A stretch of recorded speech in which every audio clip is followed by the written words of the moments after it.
Soğuzu şorbası Azərbaycanın qədimi və sünnəti qəzalarındandır ki, çox yeməlidir və qədim analarımız bu qəzadan çoxlu bişirərdilər və mən də bu günlərimə beyad əyyam istədim bu qəzanı sizlərlə paylaşam. Birlikdə gedək bu yeməli qəzanı bişirək. Qablamamıza 3 qaşıq sarı yağı töküb, soğanları şinicini doğramışdıq, izafələdib və qarışdıracağıq ta bunlar qızarsın.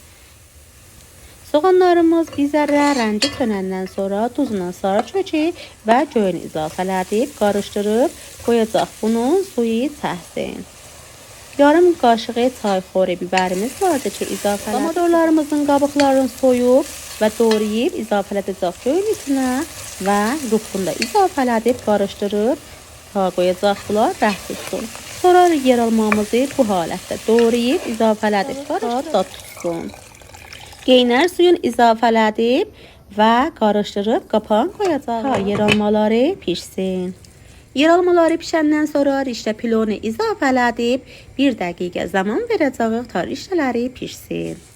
Riştələrin qoymayacaq çox geynəsin, çünki yumurtanın da qoyacaq pişsin. Ve tədadə hər nəfər bir dana yumurta izafələdə bilərsiniz.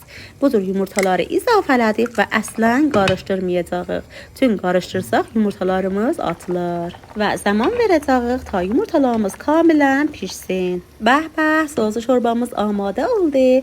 Əziz dostlarım, əgər bu postudan xoşunuz gəldi, like eləyin, komment qoyun, yollayın əziz dostlarınıza və sevib eləyin ki, bu gün dərdinizə dəyəcəkdir.